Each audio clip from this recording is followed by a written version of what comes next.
selamat pagi semuanya. Semoga anak Miss dalam keadaan sehat ya dan selalu semangat untuk belajar di rumah.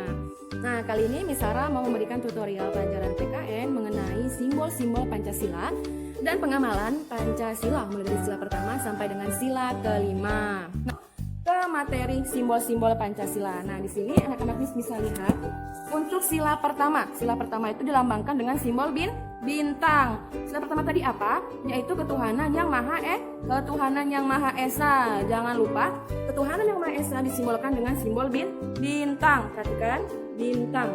Oke. Nah, untuk pengamalannya, sila pertama, contoh kegiatan untuk ketuhanan yang Maha Esa.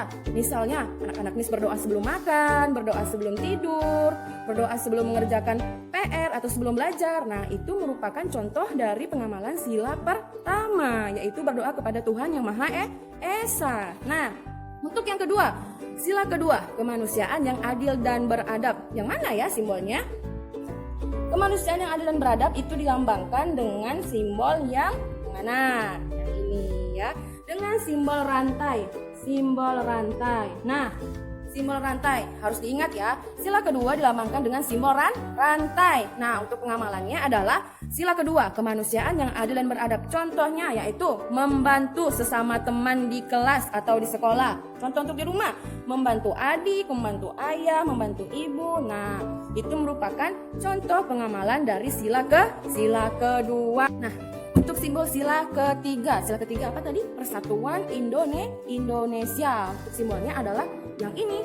Kita bisa lihat ini adalah simbol sila ketiga, yaitu pohon beringin. Pohon beringin yang sangat rimbun dan lebat. Nah, ini adalah simbol dari sila ketiga.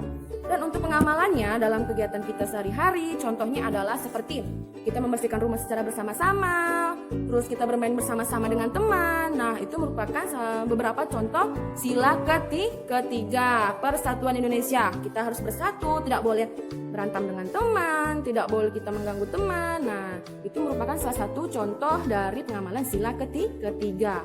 Nah, untuk selanjutnya adalah sila keempat. Apa tadi sila keempat? Kerakyatan yang dipimpin oleh hikmat kebijaksanaan dalam permusyawaratan perwakilan. Nah, untuk simbol sila keempat yaitu yang mana ya? Yang mana ya simbolnya?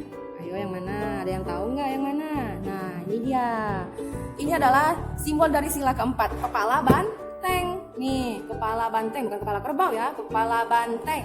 Nah, untuk pengamalannya, untuk sila keempat ini contohnya menghargai pendapat orang lain ketika kita berdiskusi. Misalnya anak-anak sedang belajar di kelas dan Miss meminta anak-anak untuk berdiskusi dengan teman sebelah.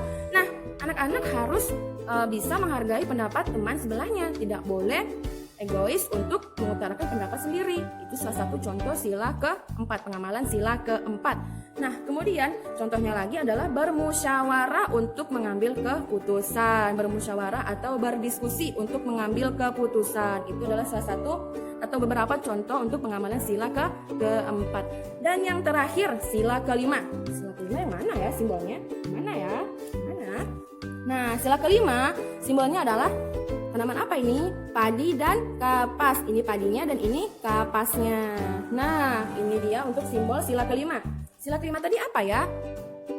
Keadilan sosial bagi seluruh rakyat Indonesia. Nah, untuk pengamalannya dalam kegiatan kita sehari-hari untuk sila kelima contohnya adalah kita harus berhemat dalam menggunakan uang, harus bersikap adil terhadap teman. Misalnya kalian punya makanan nih, terus ada 2 orang teman kalian minta. Nah, kalian harus adil dalam membaginya. Tidak boleh ada yang besar, tidak boleh ada yang kecil, atau tidak boleh ada yang banyak, tidak boleh ada yang sedikit. Nah, contohnya seperti itu. Hemat dalam menggunakan uang, tidak boleh boros, tidak boleh banyak-banyak jajan, ya kan? Kemudian harus bersikap adil. Adil, tidak boleh besar sebelah, ya. Nah, begitu tadi penjelasan Miss Sarah mengenai simbol-simbol Pancasila dan pengamalan Pancasilanya. Nah, untuk anak-anak di rumah, Miss akan memberikan tugas untuk mengirimkan video untuk menghafalkan Pancasila mulai dari sila pertama sampai sila kelima. Oke, terima kasih. See you.